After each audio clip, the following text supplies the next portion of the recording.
just before we start at 8 o'clock, we're obviously letting people coming in. We're very excited. This is our first ever webinar with our new provider, and just interested what people saw when they were waiting to come in. So you are being used slightly as guinea pigs, which I hope is not going to stress anybody out. That would not be good. But if you are feeling a bit stressed, then you're in the right place with Mike here to perhaps calm you down. So I think there is a question and answer box, and I'm just wondering if people can perhaps tell us how you saw that, if you've been waiting a while, and what was your experience of waiting. And I don't know whether, Wendy, you can keep a watch on that as well. Yep, I've just popped a message in to the chat box, so that hopefully that should pop up on people's screens. And I've just put, here is the chat box. So if anybody wants to type anything in, that should be quite visible to them now, hopefully. Yeah, I've got the question and answer box, but I can't see a chat box. But I did see one before, but no doubt that will sort itself out. It's lovely because we've got some participants coming in now, which is great. Yeah, no, that's fantastic.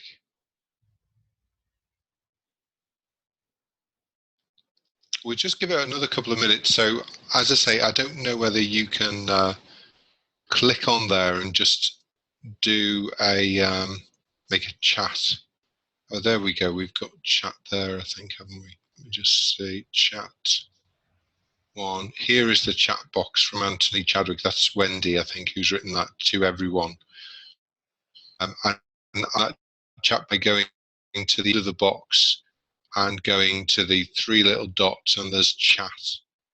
Certainly on my one, that just allows you to do that. But perhaps if you could all, if there's a way that you can just let us know that you are hearing us. I don't know, Wendy, have we muted everybody, and can we unmute them just so that we can, or can we unmute one person at a time? I'm not too sure. Everybody was muted when they joined. Right, okay. So I'm just looking. I'm not able to see where I can unmute individuals at the moment. Well, listen, I'm going to presume if you stick around that you can hear us. If you can work out the question and answer box or the chat box, if you want to put any comments or questions in there, I'd be happy to ask Mike. But I just wanted to really start by starting formally by saying thank you for coming. This is an introduction really to the mindfulness series that we're going to be starting next week. And we're very fortunate to have Dr. Mike Scanlon here, who is a nurse practitioner in the NHS and has done a lot of work on mindfulness and has used that extensively in his own practice. So the course is going to be a mindfulness-based stress reduction course for vets. And, you know, I think we all know that there is an issue with stress in the profession. And this is our little attempt at Webinar Vet, with the help of the very kind sponsorship of the Royal College, to make this very accessible to people to come along. And a bit like Mike with one of our CPD events, if one or 2 points are picked up from the course and they're applied in our case with the clinical CPD in practice, but it maybe in this case in a more personal way, you know, small changes can potentially make big differences, can't they? Absolutely, and I think that the course will help people make changes to their own way of personally managing stress in so much of a better way. But actually, there is some evidence that says that we become better practitioners when we become mindful practitioners. Certainly, very good evidence base that looks at psychological therapists who learn mindfulness become actually much better therapists, and there's good randomized controlled trial evidence around that. And there would be no reason, I can't think, that actually for somebody working in the veterinary profession, that if we're more mindful and more in the moment with our work, then actually we should actually improve our practice. Really, I really believe that. Yeah, and it's fascinating. I'm going to stop the share now just so that we can go on to onto the screen so that people can see us. So let's just see if that works. So that's great. Okay. Like, what's got you into? Just tell a little bit about your background. I've mentioned you're a registered nurse, but obviously also have a PhD. So perhaps if you can explain that to Yeah, me.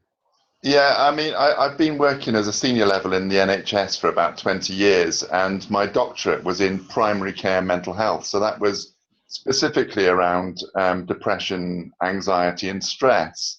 Yes. And I found working in the NHS in the last sort of 10 years got amazingly stressful. And I had an opportunity to learn to go away to Bangor University to do my mindfulness-based stress reduction qualification. And the way you do that is you go away for a very intensive week of training and development. So it works out. It's about sort of over 100 hours of mindfulness in all sort of crammed into that week, and then you have to run courses and be observed running courses. But the biggest thing I got from it was that I kind of recognized that I had been dealing with stuff in the same way that I was dealing with stress 20 years ago, with no real change to it, despite being, a mental health practitioner. And what mindfulness did for me was totally changed the way that I related to work. So instead of relating to work with either aversion or by coming home from work and suffering from what a researcher called Brown calls repetitive doubt syndrome. And that's my big Yes. one, was I would come home from work and keep worry. having doubts and worrying about whether I did the right thing, whether my staff were doing the right things, whether we'd be able to do the right things with the cuts coming in. And what mindfulness did for me was it didn't stop me worrying. I just worry better, and I worry more efficiently, and I can switch it off when I've had enough. And it really doesn't. It doesn't mean that mindfulness is about we become lackadaisical about our profession. Far from it. It means that we have choice about whether we worry or not. Whereas before, I don't feel I had any choice. I just worried. And I think the worry word is actually, when you think about it, a lot of us worry about things that never happen. And so actually it's better to actually be in the moment, have those concerns and act proactively with that, rather than, as you say, worry in a sort of diffuse way, in a nebulous way that isn't helpful at all. It is. And one way I explain mindfulness sometimes is if you imagine if you were standing straight up and you leant forward, you would find that you felt wobbly and unstable, and you might even get a sort of pain in your lower back. And if you leant backwards, you would also feel wobbly and uncertain. And your brain is exactly the same. If we spend too much time worrying about stuff that we may have done wrong or stuff in the past, or if we worry too much about stuff in the future, we wobble. Your brain loves it when we're right there in the moment, experiencing life as it happens. At that moment, the brain feels safe, and the fear center in our brain, called your amygdala, absolutely feels safe in the moment, much more than it does if we're 3 weeks ahead, St. Francis de Sales in the, I think it was 1600s, talked about living in the present moment. So Yeah. This is clearly something that's got a long tradition. But I suppose what we should say is the mindfulness thing is obviously also coming from, multiple traditions. But this particular course is going to be a secular course. It's not a religious course per se, is it? No, not at all. And it's really quite interesting, this issue of spirituality and mindfulness, because it comes from a Zen Buddhist tradition, but Yes.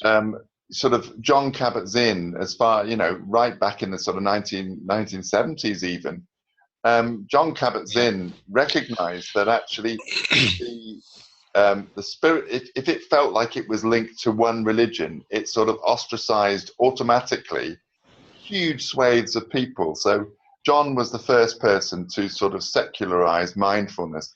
And he was the first person to be able to show through really good randomized controlled trial evidence that mindfulness-based stress reduction results in significant changes to your experience of stress. You shouldn't over egg it, because there are various forms of mindfulness. The one that we're doing is very much about stress reduction, but there is a very good evidence base that says that the number one treatment for relapse prevention from depression is something called mindfulness-based CBT.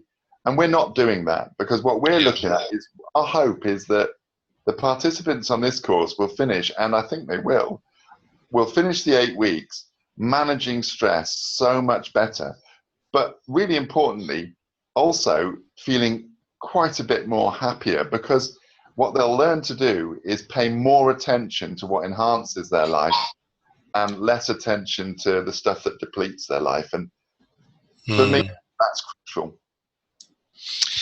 And I think one of the points that Lizzie Lockett has been very instrumental at the Royal College in putting this together as part of the Mind Matters initiative. We recognise that mental health, can be a problem in our profession, but I think also, I think one of the points we want to make is that this is a course for people who, have reasonable mental health, but we can always improve. Like I can, running or cycling. The more I do that, the better I become at it. Having said that, if there are people who, are suffering from depression and things, then there are other places that you can go to. We have the Vets Helpline. Of course, there's the possibility of also going to the NHS and things. But this is really for who's in a acute problem, is it, at this point? No, it's not. I mean, I would say that just about everybody, it's a rare person that doesn't benefit from mindfulness, but I think the way we're doing it is it's very much aimed at stress relief. I mean, a nice example of it, I've just finished another 8-week webinar with a load of GPs. Yes. And they're not mentally ill, but they are dealing with a lot of stress. Yes. And the course was aimed precisely at helping them to manage stress so much better. So in exactly the same way as we're doing with our own webinar here, it's not about kind of solving mental health problems or moving out of mental health and into wellness. It's very much about maintaining our wellness and managing stress so much better. You're absolutely right there, Anthony. Yes.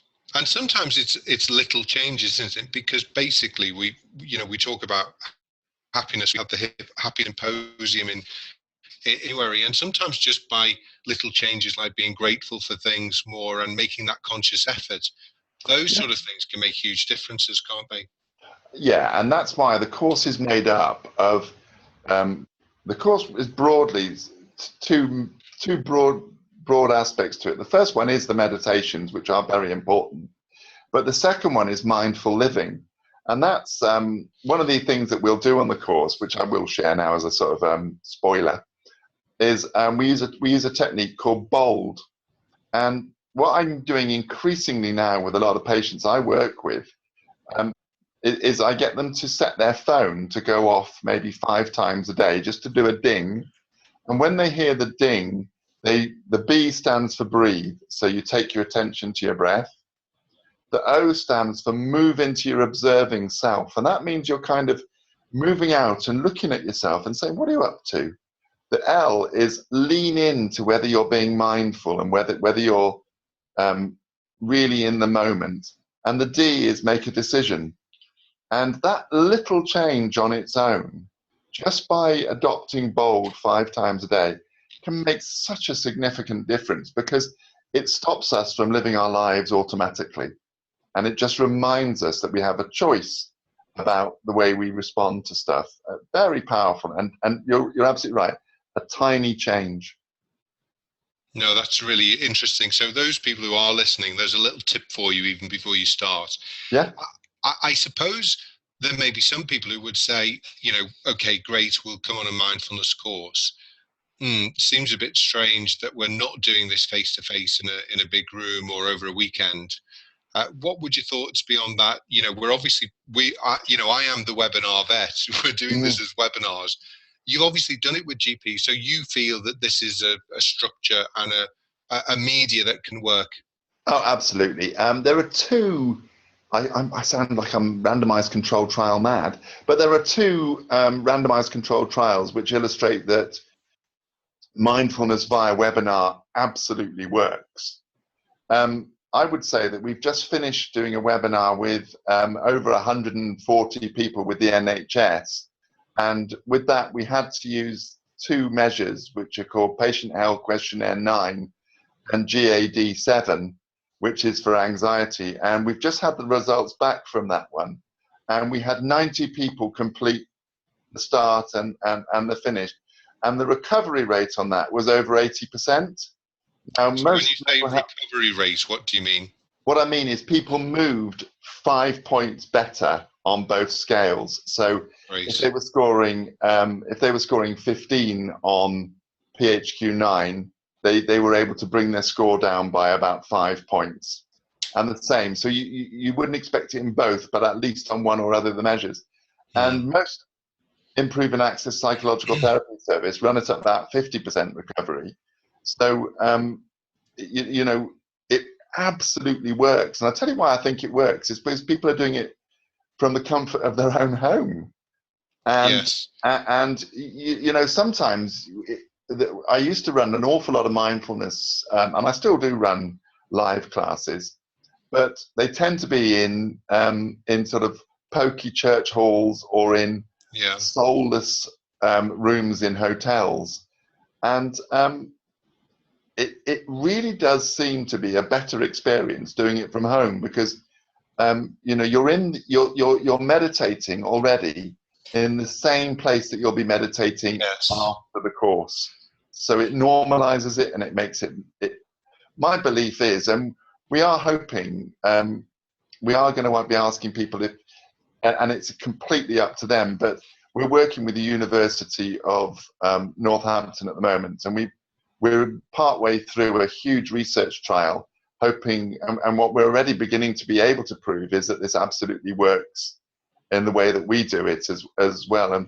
And we have spoken about this before. It'd be great if some of the people participating in this who feel that they would like to participate in the research, we obviously will ask for consent.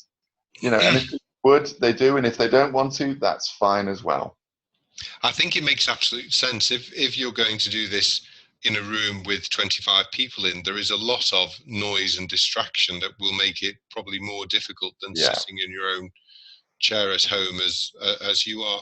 I mean, it was interesting. Obviously mindfulness is becoming a bit of a buzzword, and I was speaking to my friend in the pub on Friday, and he was saying, he practices it 15 minutes a day in the morning, and if he's a university lecturer at Liverpool University, and if he doesn't do that, the day doesn't seem to go quite as well as if he's planned that into his day. So that was fascinating. And then was reading, I don't know if you saw the Times on Sunday, but very much, in fact, I think I've got it on the wrong page there, but there it is. Yes, there you go. The kids in the school. Oh, I did see that. In the independent school whose grades are getting better because they've gone through mindfulness training. This was for their parents, wasn't it? Because yes. Yeah, and the parents are so stressed about whether their children will be. Yes. Tomorrow, I'm doing mindfulness with a couple of schools here in Northampton. And that's a live one, so I'm sitting. Yes. I'm doing it, but it's around exam stress, and I mean the last course I did, live course, was below a snooker hall, and so the room I had no idea that there was a snooker hall above, but every single meditation, all we could hear was kind of overweight people sort of trudging around the table, and balls being knocked, and it really wasn't a very conducive environment at all. So just to finish, because I know people are very busy, we've got this 8-week course that's coming up. We're doing it at a very affordable level. It's £40 for the whole course. Actually offering this Mike, also as a practice ticket, because I feel, and I don't know if you agree with me, that although this is a course for vets, actually it is very similar. If you're in a veterinary practice and you're a receptionist or a cleaner or a practice manager or a nurse, Oh, I think absolutely. it's equally as important for them to be able to look at these strategies that you're talking about. Yeah, there's absolutely agree. And there's a new paper, a great big government document just recently came out called Mindful Nation, and Mindful Nation makes exactly that point that really we should be looking at this for everybody, and it just makes such good sense because the science is completely irrefutable now that if you do the 8-week course and you keep the meditating going, your cortisol will absolutely come down. As soon as your cortisol comes down, you get mind body significant benefits. And Mindful Nation was just saying, we as a society, we've just got to get this out to more and more people. So I would be fully with you on that. I think it's for as many people in the, your veterinary nurses, I know, and other staff, they too have their stressors. I mean, many's the time that that the receptionists in the veterinary surgery where I go with my pooch, and they're the ones that very often have to deal with the crying people in the waiting room, and so the stress is there for everybody. And in fact, I was speaking to Nick Stewart, who is ex-president of SPIVS. SPIVS in January put on a very nice conference. Part of the streams were on mental health. And they had Alistair Campbell, who was obviously Tony Blair's right-hand man during his prime ministership, who as I'm sure people are aware, went through his problems. Oh, yeah. But Nick Stewart, I was speaking to at the press conference at BSAVA conference, which was a week ago. He was saying, now we're almost at the point from a corporate social responsibility, we have a responsibility to our staff to offer this sort of training, and of course can't force it. But if we don't offer it, we're putting ourselves in a difficult position. I think that makes an awful lot of sense. It's almost like, from an ethical perspective, if there is something that's affordable, you've got the webinar approach, so you get high volume, a high volume, low intensity offer that is so easy to access and has such a fantastic evidence base. It's a kind of it's a sort of a why wouldn't you? And at the moment, we're speaking with the Hep C charities, who are really keen to get everybody with Hep C, because for exactly the same reasons as we're talking about, because they live with an awful lot of stress. Yes. And it's not, as you said before, so erudite there for Anthony, there was that this isn't like a panacea for mental illness, but it is a fantastic route to increased happiness and a decreased level of stress in the way we live our lives. And I suppose finally, by doing it via webinar, if people are a bit embarrassed about something that might be seen as being a bit weird, nobody needs to know, except for perhaps one or two of us at Webinar Vet, when we send you your tickets and your access through the internet. Exactly right. I mean, the beauty is anonymity is maintained. When we ask questions, I know if people do have questions, we don't read out the name of the person sending the question. So we do, of course, respect people's anonymity and their right to sort of remain sort of free from that. Yeah. Mike, I'm really looking forward to it. I think I will be missing a couple of sessions along the way, but of course these are recorded. Yeah. And I presume watching recordings has almost the same effect as coming to the live event. Well, we researched that with this latest NHS one. So what we were able to do, because that's the beauty of this, is you're able to see when people are accessing it, and about 40 people always went to the recordings, but I haven't had a good look at the data yet. But at a quick snap of the data, it seems to be that people do very well with the recordings. Yeah. So yeah. Fantastic. Just to remind people, only £40 for the 8-week course, so it's a £5 a session, which makes it I think, affordable for everybody. But if a I think practice, that's the cheapest we've done for a long time. That's very, very good value. Yeah, and then we've got the practice ticket, which is 10 tickets, which the practice can give out to the people who are interested in doing this course. That is only £200 plus VAT, so it's £20 a ticket. So we've both the Royal College and also myself, I'm very passionate about making this as affordable as possible, because I think we've found that, with the webinars, they've also helped to reduce stress just by making people's lives a bit easier. They don't have to dash out at the end of the night to get to a meeting. So I hope that this will work. As you say, it's always worth an experiment, and it will obviously do no harm. And I'm sure if we can pick up one or two things from it, it can certainly help us going forward as well. Yeah, I'm really excited about it. Thank you very much. Those of you who are listening now, please do feel free to pass this on if you feel comfortable, to your colleagues in work. We've already got well over 100 people registered for this after really only launching it a couple of days ago. Vet students get in for free. So I know we've got a ton of vet students coming. So I'm sure we're going to have a really good crowd, and hopefully everybody will benefit from this, which I'm sure they will. So Mike, I am as well really looking forward to it. Good. Thank you for all of those of you who are listening. I think we'll close it now, and then what we'll do is, if there are some questions, I don't mind holding on, and I'm sure Mike doesn't, for a couple of minutes. That's fine. If anybody's got specific questions. But thanks for those of you who've come, and we'll put this recording up on Facebook so people can listen to it as well. So thank you very much, and good night. Right, so we'll see if there are any questions from anybody who has come on. Don't worry if there isn't. I'm sure some of this will become more clear as we actually start going through the sessions as well, Mike. I think so, yeah. And I think there is an option. I think two things. If any of this seems to unsettle you, obviously Vet Life is a phone line that's there and should be used. But I know you're going to be also offering some email support. Yeah, we always do, yeah. I mean, what we do say is, if you're struggling with an aspect of the mindfulness, send us an email, Yeah, of course. Malcolm has come up with a question, actually. He said, if you are already started using mindfulness, will this still be okay to participate in?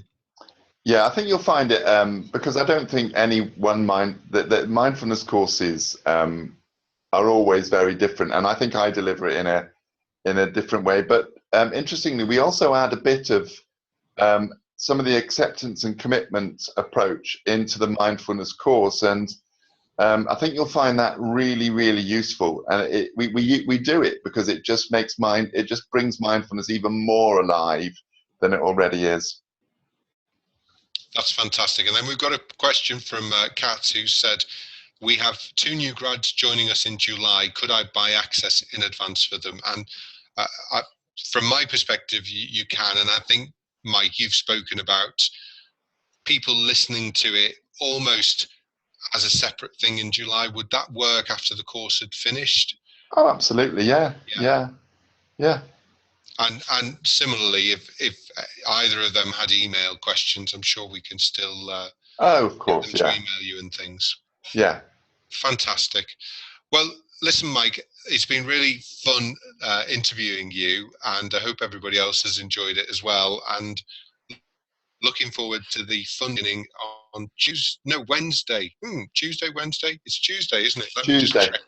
It's Tuesday, and it's at 8 o'clock in the evening. It's the 26th of April. That's the one. That's what's in my diary. Yeah. I panicked for a second. I worried and panicked, and my mindfulness went all over the place. But I'm back on the ball again now. You're back in the moment. Yeah. Great. Thanks, everyone, and I look forward to seeing you all soon. Thanks again, Mike. I really appreciate it. Bye-bye now. Bye-bye.